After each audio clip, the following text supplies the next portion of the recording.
The current defense acquisition process is broken, and it's not going to keep up with the needs of our warfighter and for us to stay ahead of our competitors internationally.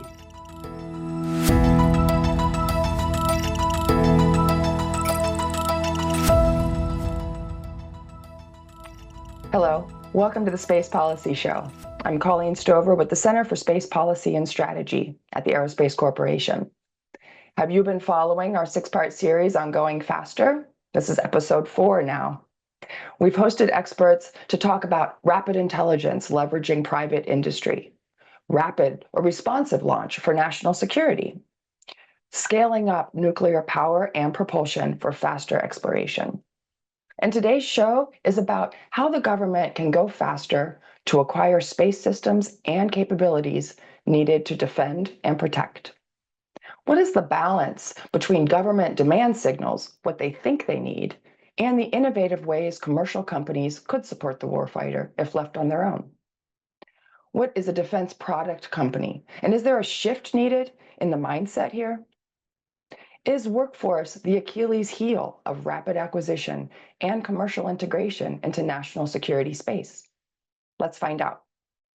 Today, we have Senior Policy Analyst at CSPS, Andrew Berglund, talking to Stephen Kitay, former Govy and now in private industry. He was Deputy Assistant Secretary of Defense for Space Policy and a Hill staffer on the House Armed Services Committee, or HASC. He's now Senior Vice President at True Anomaly. Remember, if you like what you hear, be sure to follow us on socials and watch or listen to our other podcast episodes. Now over to Andrew. Thanks, Colleen. Steve Kitay, I'm thrilled to have you here on the Space Policy Show. Welcome so much. Andrew, it's great to be here with you. Thanks for having me.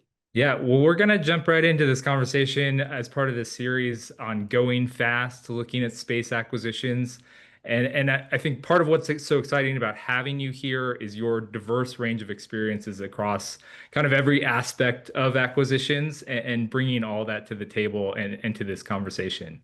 So I want to start kind of big picture. We're about a year past the release of the DoD and Space Force commercial strategies. And I think we kind of take for granted that when we talk about going fast, what we mean is tapping into commercial innovation, tapping into the space industrial base, and really leveraging that dynamism and innovation that's happening there. But even kind of in this period of industry growth and innovation, how important do you see that government demand signal to help drive investment and close business cases for companies? Well, Andrew, let me first start by saying it's really great to be here with you. This is a bit of reunion after 12 years when we first met, when you were working for the Government Accountability Office and I was on the House Armed Services Committee as a professional staffer working space and intelligence for Chairman Mike Rogers. So I know we had a lot of conversations back then in the role that you were serving and the role I was serving. And it's really great to be back here with you today talking about this really critical topic that you just brought up about innovation, supporting defense needs, leveraging commercial infrastructure. To the question that you asked on the demand signal from the government is absolutely critical to success. We are at this unique moment of significant growth in the commercial space industry. If I just put some numbers out there, Seraphim Capital recently put out a report that talked about the investment that's happening in commercial space. Over 3.1 billion in the last 3 months. That's the second highest quarter ever. If you look at the past 12 years, it was over, not 12 years, the past 12 months, it was over $8 billion. Huge investment going in from the commercial industry.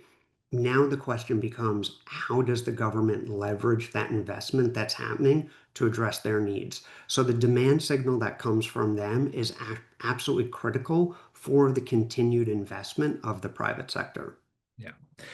And how do you see that relationship between demand signaling for sort of out years and then actually translating that into demand? Because one of the challenges for government and industry is we're projecting, years out in the future, trying to send the right kind of signal, but then also trying to make sure that the government and those government buyers are actually following through on that signal with real dollars. And how do you see that relationship, and how has your kind of perspective on that changed or not, moving from government to industry? So one of the biggest points I hope you take away from the conversation that we're having, Andrew, is the importance of a partnership. And that's something that I have learned after my plus 18 years in government and then moving to the private sector. I've now been in the private sector for over 5 years, including my time at Microsoft and now at True Anomaly. The crux of it comes down to that public-private partnership of working together to achieve common goals.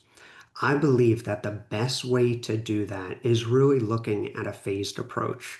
First thing you have to do is you have to get going. Don't sit around with endless studies, wringing your hands on if we should be doing this or if not. Have to get moving and have to get moving quickly. The way to get moving quickly is through new acquisition authorities or newer acquisition authorities, such as other transaction agreements and other ways to leverage what's happening in the private sector through the creation of prototypes and getting capabilities into the hands of the warfighter. Beyond that, it is then important, to your point, to really get to scale. Mm. There is a example that I like to refer to that I think is one that we should look back on as an example that was really successful. And this example actually happened in NASA, and it was the commercial resupply and the commercial crew program. It started 2008 and progressed through a series of phases throughout that. But what was happening is it started with initial studies, it moved to prototypes, it moved to capabilities that ultimately went to large scale contracts of multiple billions of dollars with both non-traditional companies as well as traditional companies. That effort really catalyzed what happened in the launch industrial base, in particular with SpaceX. That benefit extended well beyond NASA to the Department of Defense, to the commercial industry. So I use that as an example of looking at ways of bringing that partnership from prototypes to full-scale activities through milestone payments, of which the private sector is putting in capital, as well as the government. And I think a part of this conversation is about sort of government risk taking, being willing to lean out a little bit on technologies before they've been fully demonstrated at scale or sort of fully proven in the environment. There's a sort of seeding that needs to happen to try things, and to not get in that cycle of waiting for endless studies, that world that you and I both know very well that can hamper the progress we're trying to make. So I guess, how do you see that government risk taking? We have those sort of pockets of examples like you're talking about in NASA. How well are we doing across the board on the government with risk taking, and how do we sort of scale up those examples of success and make that more of a way of doing business? I would say it's a work in progress. To your points, I think pockets is really where we're at, where you see pockets of innovation that are happening within different parts of the Department of Defense, Defense Innovation Unit, Space Safari, Space Systems Command front door activities where they have the commercial space office that's happening, Space Development Agency. Then there are key leaders that are really pushing that approach from the top, leaders like General Mike Gutlein, who is now slated to take over the Golden Dome activity. Really, really visionary person that's been pushing these changes that we're talking about.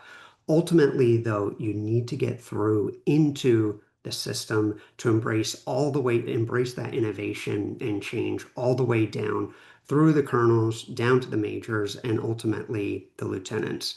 I believe that one of the keys to success to doing that is empowerment.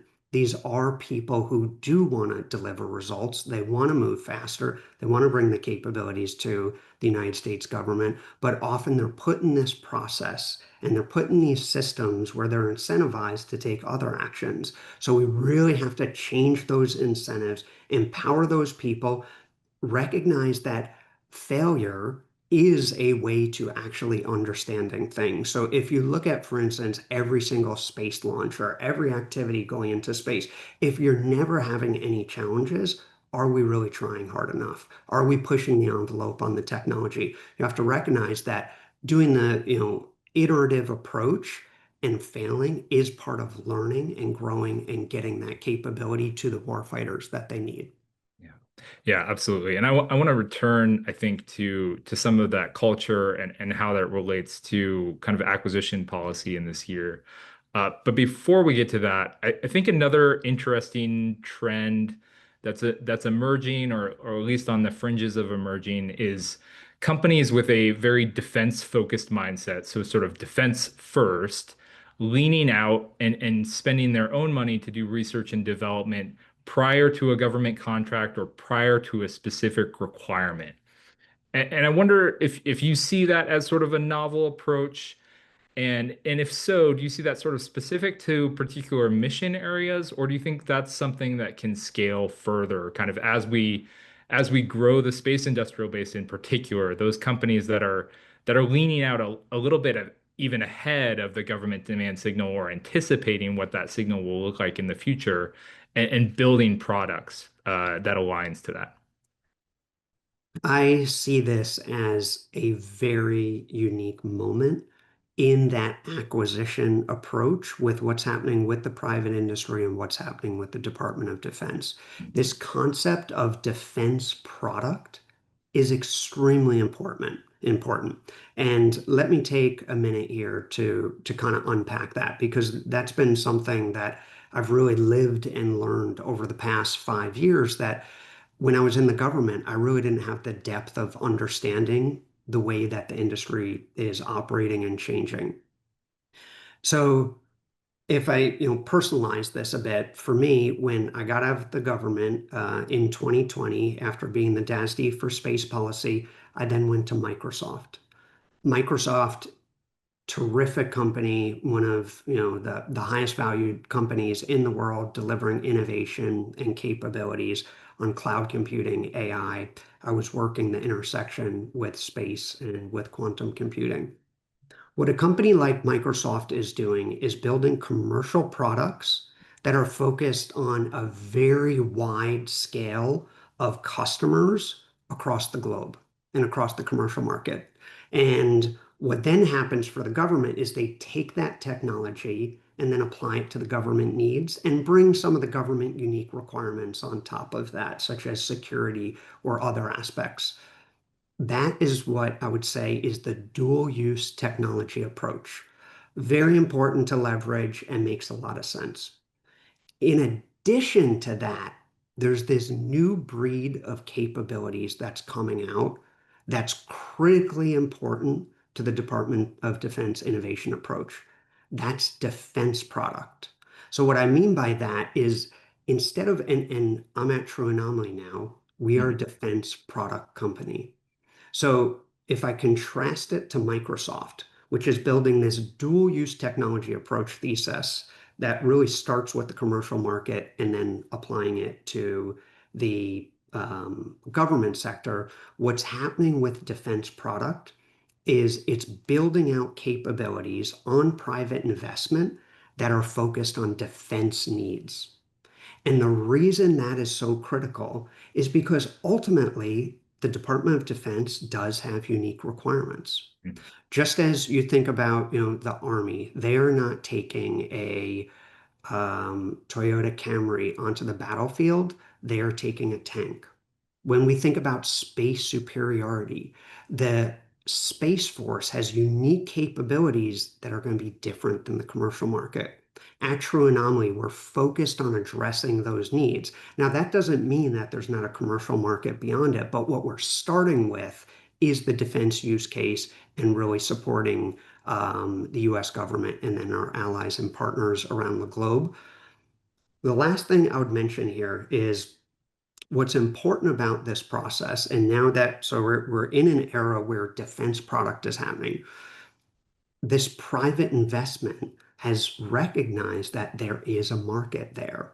Now, the market is there, assuming the Department of Defense adjusts its buying.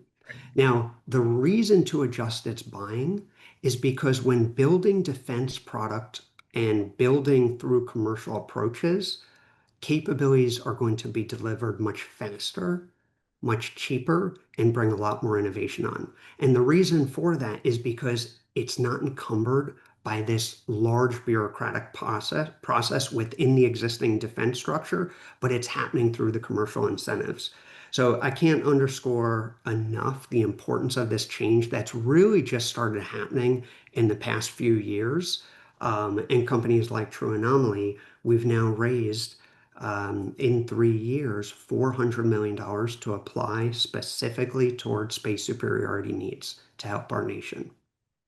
Yeah, I just appreciate that you walking through that so clearly because I do think this is a unique moment and this defense products mindset I think will require some adjustment and is really probably not very well understood. But you think about companies like True Anomaly sort of leaning in that direction, and I think the kind of innovation that can happen when, again, we're not sort of getting wrapped into studies to help us figure out what our needs are, but really letting commercial companies drive some of that as well. And as you said, in partnership with government. And I'm sure a big part of this is having that close coordination, those close relationships to understand one another, right? So that the government understands what kind of defense products you're driving toward, and a company like True Anomaly understands where its value is going to be most recognized. So I do think it's a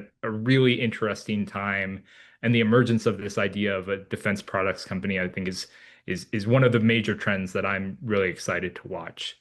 That's exactly right. And this notion of partnership and approaching the process much differently, it is well recognized, I would say, within the Department of Defense, within the White House, within Congress, both sides of Congress, the House and the Senate, the House and the Senate, that the current defense acquisition process is broken.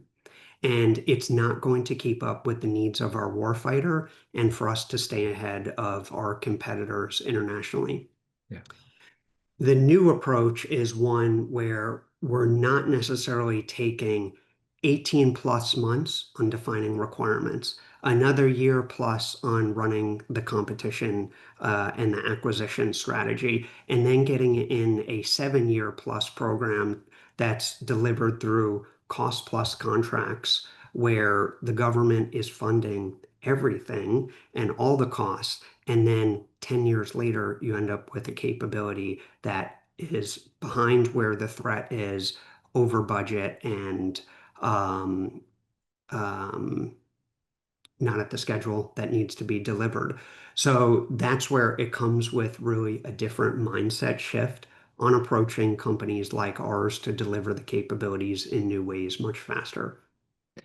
Yeah, and in your role, are you having this conversation a lot now just to help people understand what this sort of defense product mindset needs? Because I completely agree that I think there's a real sense of frustration. You can feel frustration through legislative language that's coming out of the House and Senate. But about the current state of the process, what is that education like for you in your role to help people understand what this sort of defense products mindset looks like and how to adapt to that? So I feel really fortunate that I get to interface with multiple levels within the United States government, whether it's the major in the Space Force up to the colonel, the general, senior leaders on the civilian side, all the way up through the White House and congressional leaders. And I would say that there is broad recognition and appreciations for the statements that I'm making here and agreement that we need to move. Now the challenge is moving the system, getting beyond those pockets of innovation to really institutionalize change so we can really deliver at scale and speed. So a lot of terrific leaders on the government side at all levels that we are working with and getting a lot of support as we're moving forward.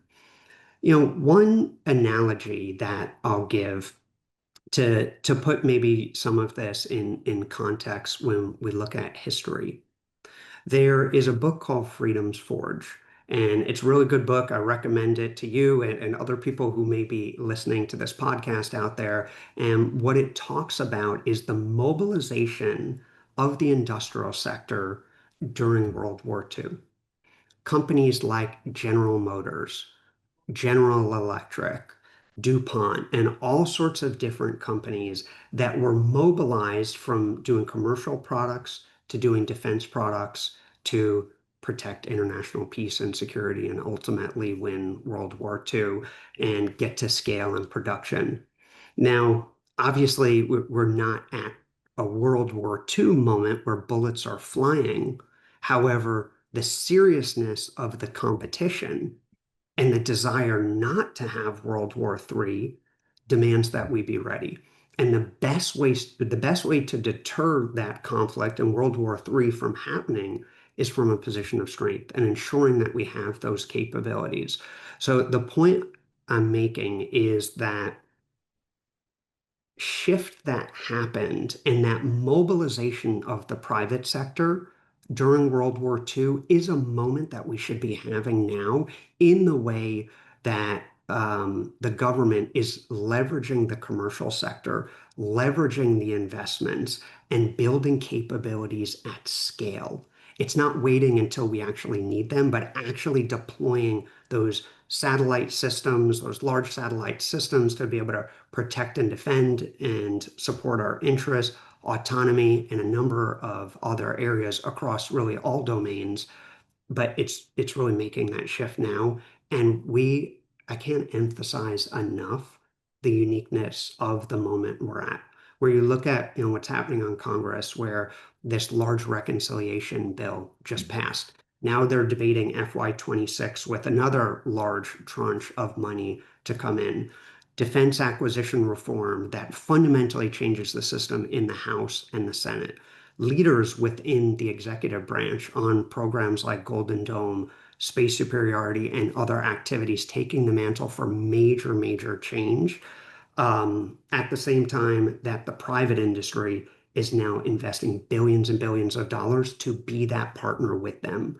So it's the moment of really execution that we're at, and we're looking forward to being part of it and really helping our nation. Yeah, excellent. Yeah, and I think we're already kind of leading there, but thinking about this year, 2025, and the acquisition reform, really kind of moving to specifics, right? Trying to change the acquisition system to be more commercial first, to lean forward, to encourage risk taking, all those kinds of things that we've talked about. And obviously, a lot of this is still getting worked through legislation, but is there sort of a particular effort that you see this year or emphasis that you think is likely to have a lasting impact on the acquisition system and on space acquisitions in particular? Well, I'll start with really giving kudos to Congress, both on the House and the Senate side. I had worked for Chairman Mike Rogers when I was on the House Armed Services Committee. He's driving forward with the SPEED Act, which is pulled into the FY26 NDAA, which is going through debate right now. The Senate is working through their process. Leaders there pulled forward the Forged Act, which parts of that, my understanding, is going through the Senate Armed Services Committee, NDAA. So I really commend them for taking that leadership to fundamentally transform the system. And I can't speak to all the specifics in those bills, but when I look at some of the principles that I hear them bringing forward, it's really elements like empowering the program executive officers, ensuring that we don't have a system where you have 59 people that can say no and really nobody that's empowered to say yes. It's a system where you do have somebody that can say yes and move forward. Acceleration of requirements, where the existing JSIDS process has been known to really been long and laborious to get to ultimately the definition of the operational needs, which all of this is driving to. It has to all be ultimately acquisition is in service of operations, but if the process to get to that identification is not meeting the speed of need, which the current process is, I know that they're fundamentally reforming that prioritization of commercial and non-traditional um, industrial partners like True Anomaly is a key element that you're seeing in both elements of it. And lastly, supporting the workforce, supporting the people. I was an acquisition officer myself. I started my career in 2002 as a second lieutenant at the Air Force Research Lab and was a program management engineer. And it is a very specialized skill set that needs to be nurtured, that those people need the career path and support and training ultimately to be able to deliver the capabilities throughout the rest of the system. So when I look at where we're at, and you said, this year, I see this year being fundamental reform, and I spent time talking about Congress there, but just as much the executive branch, the President of the United States, the Secretary of Defense have been driving within their current authorities to change things, and I feel very excited, supportive of the energy that we're seeing moving forward at this moment. Yeah. Yeah, and I'm glad you brought up the workforce because I think one misnomer that can sometimes happen is if you're pushing for kind of a commercial first mindset, then maybe you need less expertise on the government side. But it seems to me the opposite, right? The risk taking at all levels, the ability to move out and drive solutions really requires greater expertise, greater knowledge to sort of back up that risk taking and provide that confidence. And when we're seeing that push from Congress as well to the Space Force, don't forget about the acquisition workforce and make sure that you're making the investments that you need to build that workforce and to continue to strengthen it. So I think that that is a piece that's sometimes lost in these conversations, but so important to bring up and keep really front of mind. I agree. The criticality of the acquisition workforce really can't be understated. And I know,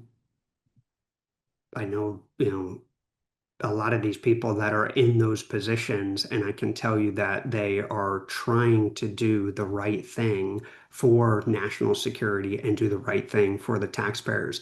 These are extremely hard jobs. The government is a discerning buyer, and they should be. There are majors and colonels that can be responsible for billions and billions of dollars, but even more important than that, it's getting the capability out to the warfighter that's needed. So ensuring they have the training and skills and understanding for really the environment that we're in is absolutely critical.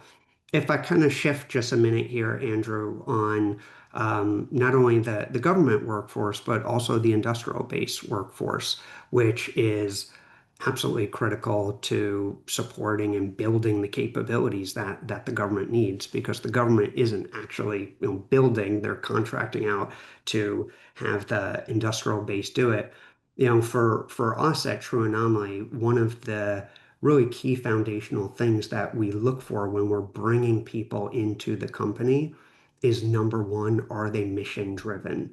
Because it does all come down to the purpose. For us, our purpose is enabling space superiority for our allies and partners to be able to protect and defend space, and if necessary, deny it to an adversary that's using it hostily.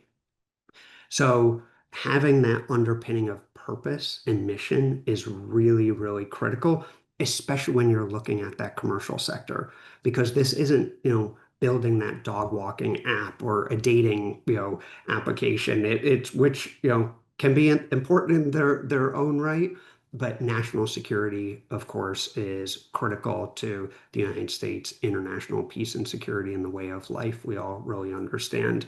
I would say that um, it is really competitive. There are more and more people finding interest in this market because of the technologies, because of the investment, because of that purpose, and people looking to gain that purpose. But it becomes a mix of, engineering talent, where it's really people with the technical skills to build, but a whole variety of other skills as well, whether it's government relations, business development, marketing, communications, legal, finance. There's all these different areas to get involved. And for people that are listening and wondering, should I get involved in this space? I would say if you have that desire to support a mission like defense and a mission like space, now is the perfect time.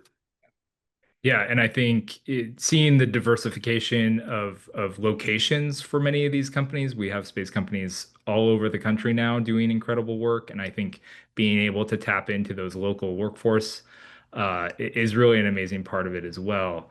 I do want to ask, kind of, I think one of the at least understated, if not explicit, sort of ideas is that for many years, Silicon Valley was really resistant to working with the defense industry and with the Department of Defense. And when we talk about having that mission first mindset for folks coming into commercial companies, uh, I think sometimes it's taken for granted, the folks like you and I that have spent much of our career or all of our career supporting the Department of Defense and supporting defense acquisition work. How have you seen that conversation change in your time from starting with Microsoft and now moving to True Anomaly? Is there greater receptiveness to those defense-focused careers? Or do you think that was sort of a misunderstanding of kind of what the workforce market looked like and what people, particularly younger people, were looking for in their careers? So I will speak where we're at today, which is absolutely a moment where defense and national security is at the extreme highest levels of recognition of the importance and really the sophistication that's happening in the industry. And I can point to just, that this goes back to really defense product and investment. If you look back 10 years ago, I don't know, and I don't think that you would find the billions and billions of dollars going into defense product that it is today. And I believe that it's a recognition of these companies that recognize how important this function is in the overall market, and frankly, how dangerous the world is. And we as a nation have no God-given right to be the leader of the free world. We have to earn it. We have to fight for it every day. And people do recognize that more and more, especially as you see other countries like China and Russia out there, which have a different view of what the world should look like. So that comes down to ensuring that we have warfighters that have the capabilities and the technologies they need and are bringing forward the innovation. So the private investment is there. And that just goes back to some of the statistics that I mentioned in the beginning, which then goes to if the private investment is there, it's ensuring that the government is taking advantage of it. They don't have to go it alone. They can now leverage these different approaches to get the capabilities they need. So I think that, that really speaks to the moment that we're at. And frankly, where we're at globally with competition. I don't see that changing anytime soon. As much as I would just love everybody to be able to, hold hands and say we all agree on everything. Ultimately, hopefully, all differences are settled through peaceful means and diplomacy. But our country needs to be backed up if diplomacy fails, that we're ready to achieve the policy objectives needed through other means.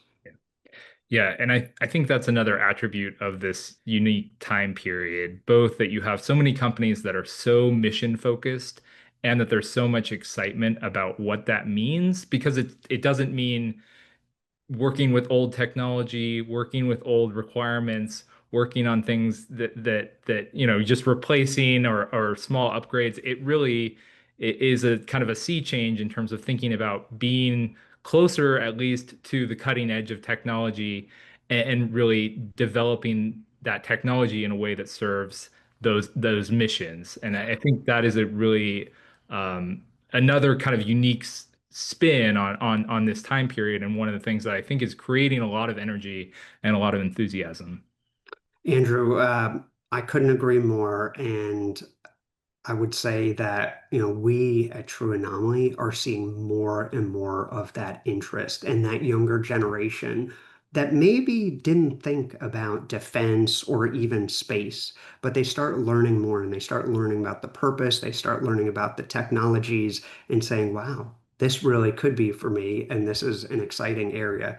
I have the opportunity, in addition to, my full-time job is working at True Anomaly, and I also part-time, one semester a year, teach at Georgetown, and I teach a national security space and technologies master's class as part of their Georgetown's National Security Studies program.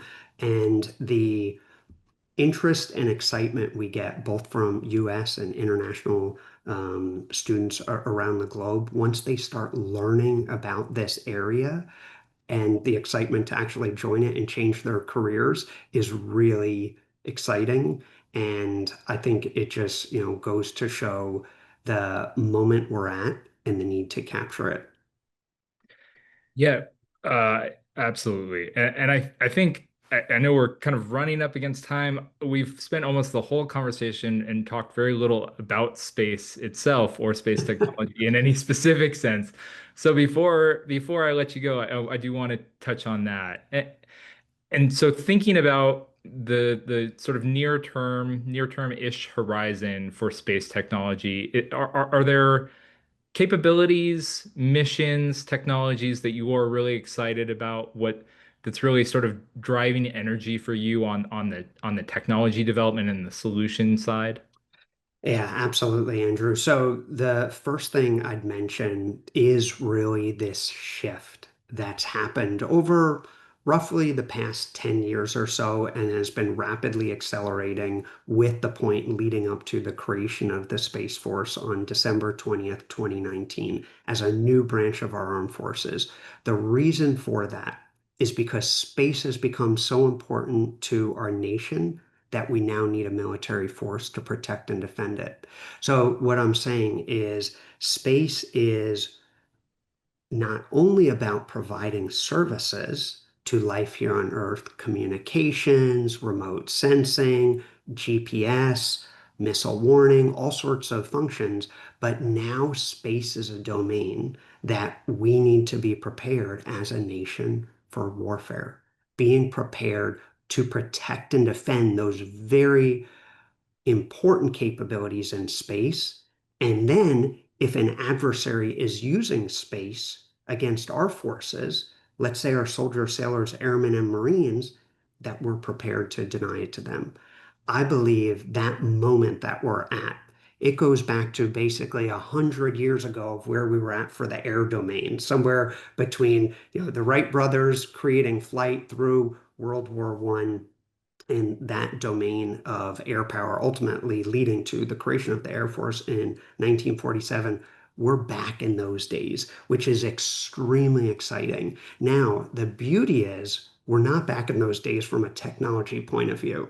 We're talking about satellites that are responsive, low cost, maneuverable, the ability to do what's called rendezvous and proximity operations, go up to other satellites to understand what's happening and characterize those satellites. When I look at technology, I see that evolution that's happening with the satellite systems themselves, the ability to bring autonomy and artificial intelligence to these systems, not only one system versus one, but many versus many. So this is a future that's very different than we have today. I'd leave with it's going to be technologies like the manufacturing, like the autonomy, also propulsion, also um, payloads, um, um, and hardware and software is the last thing that I would say, Andrew, is the future really is one that brings hardware and software together very tightly integrated, because that's where the magic's able to happen. And we can see that in companies like Apple and many others that have effectively done that. That's where we need to go for defense technology, and that's where True Anomaly is focused. Yeah, excellent. Well, I think that's a future that feels very different from where we are now, but is not very far away. And we can feel that acceleration of technology, software, artificial intelligence, all those tools coming together at this time to really revolutionize the way we use space. That's So, right. Steve, I want to thank you so much for this conversation. It's been an absolute pleasure. And thinking through your career, going back to AFRL, your time with DoD, your time on the HASC, and now as a leader of commercial companies, I think I'm grateful that you're in the role that you're in and you're helping drive this change and this innovation. And we're excited to see what's next. Well, thank you, Andrew. It's great to be with you. And we all have this common element of purpose and supporting our nation and supporting the taxpayers to really enable U.S. leadership and international peace and security. So I'm proud to be part of it and grateful to get to work alongside people like you. Yeah. Well, thanks so much. Thank you. Thank you to Andrew and Steve. This idea of defense-first companies where government is the customer and ultimately the American people and our allies is novel for space. And a shift in mindset might be needed, as they discussed, all the way from industry being more mission-focused to evolved government acquisition processes and workforce. To our audience, thank you for joining. The Space Policy Show has over 150 episodes spanning 5 years of policymaking. You can check those out and the Center's deeper research papers at csps.aerospace.org. You can subscribe or follow us to get notified of new releases, and don't forget to check out other shows in our 6-part series, Going Faster. Thank you to James Liggins, our technical director. Until next time.